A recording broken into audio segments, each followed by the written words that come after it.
پاکستان کی تاریخ کا ایک ایسا کیس جس کی وجہ سے مستقبل میں بننے والے چیف جسٹس کے خلاف ایک بھرپور منظم سازش رچی گئی.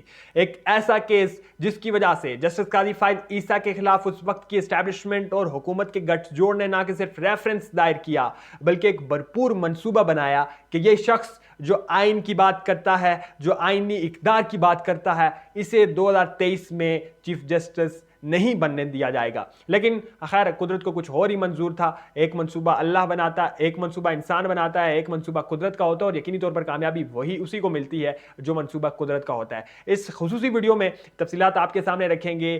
فیض آباد دھرنا کیس انتہائی اہم نوعیت کا وہ کیس جو کہ اسی ماہ کی 28 تاریخ یعنی کہ 28 سپٹمبر کو عدالت عظمیٰ میں جس کی سنوائی لگنے جا رہی ہے. اور اس کیس کے متعلق بہت ساری کنفیوژنز اور بہت سارے سوالات ہیں. ہم نے کوشش کی ہے کہ تمام تر تفصیلات آخر یہ فیض آباد دھرنا کیس تھا کیا, اس کے کیا محرکات تھے, فیصلے میں کیا کیا کہا دیا تھا, ان تمام تر کی تفصیلات اس ویڈیو میں آپ کے سامنے رکھیں گے. پاکستان کی عدالت عظمیٰ نے تحریک لبیک پاکستان کی جانب سے سن 2017 میں اسلام آباد میں دیے گئے دھرنے کے معاملے پر از خود نوٹس کا فیصلہ سناتے ہوئے حکومت کو حکم دیا تھا کہ وہ ایسے فوجی اہلکاروں کے خلاف کارروائی کرے جنہوں نے اپنے حلف کی خلاف ورزی کرتے ہوئے سیاسی سرگرمیوں میں حصہ لیا. عدالت نے ISI, ملٹری انٹیلیجنس اور انٹیلیجنس بیورو کے علاوہ پاکستانی فوج کے شعبہ تعلقات عامہ کو بھی ہدایت کی تھی کہ وہ اپنے دائرہ اختیار میں رہتے ہوئے کام کریں. تحریک لبیک نے اسلام آباد اور راولپنڈی کے سنگم پر واقع فیض آباد انٹرچینج پر نومبر 2017 میں دھرنا دیا تھا جس کا اختتام وزیر قانون زاہد حامد کے استعفے کے بعد ہوا تھا. جسٹس قاضی فائز عیسیٰ اور جسٹس مشیر عالم پر مشتمل 2 رکنی بینچ نے 22 نومبر کو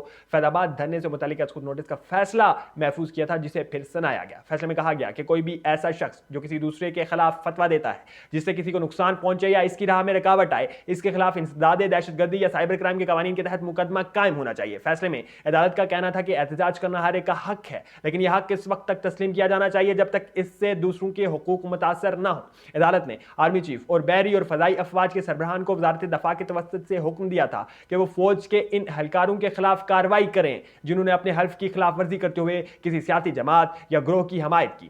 فیصلے میں کہا گیا کہ پاکستان کا آئین مسلح افواج کے ارکان کو کسی بھی قسم کی سیاسی سرگرمیوں میں بشمول کسی سیاسی جماعت, دھڑے یا فرد کی حمایت سے روکتا ہے. حکومت پاکستان وزارت دفاع اور افواج کے متعلقہ سربراہان کے ذریعے ان افراد کے خلاف کارروائی کرے جنہوں نے اپنے حلف کے خلاف ورزی کی. یاد رہے کہ فیض آباد میں دھرنے کے خاتمے کے لیے فوج کے کردار پر اس وقت اسلام آباد ہائی کورٹ نے بھی تحفظات کا اظہار کیا تھا. اس وقت عدالت نے کہا تھا کہ فیض آباد دھرنے میں ISI کی ڈپٹی ڈائریکٹر میجر جنرل فیض حمید نے کیسے معاہدہ کر لیا.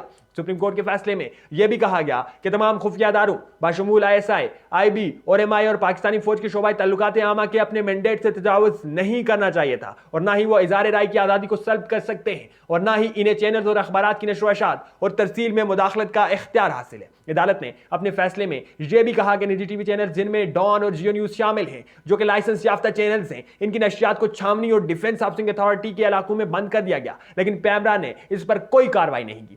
فیصلے میں یہ بھی کہا گیا کہ حکومت یا کوئی بھی خفیہ ادارہ اظہار رائے کی آزادی اور اظہار رائے کی آزادی پر قدغن نہیں لگا سکتا. فیصلے میں مزید کہا گیا کہ اصغر خان کیس فیصلے کے بعد مسلح افواج اور ISI کی جانب سے سیاسی مداخلت کا معاملہ رک جانا چاہیے تھا لیکن ایسا نہیں ہوا. ریمارکس دیتے ہوئے عدالت کا کہنا تھا کہ وردی میں ملبوس اہلکاروں نے فیض آباد دھرنے کے شرکا میں رقوم تقسیم کی اور یہ کوئی اچھا منظر نہیں تھا.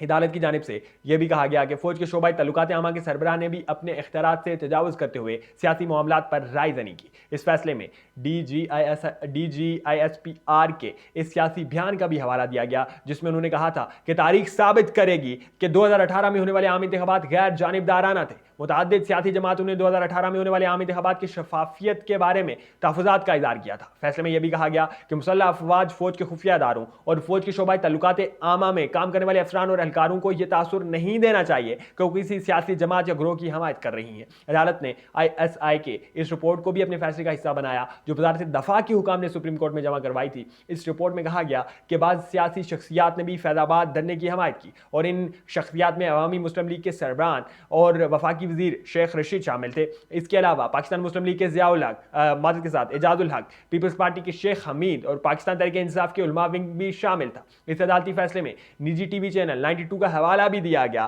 اس کے بارے میں کہا گیا کہ اس چینل کے ذمہ داران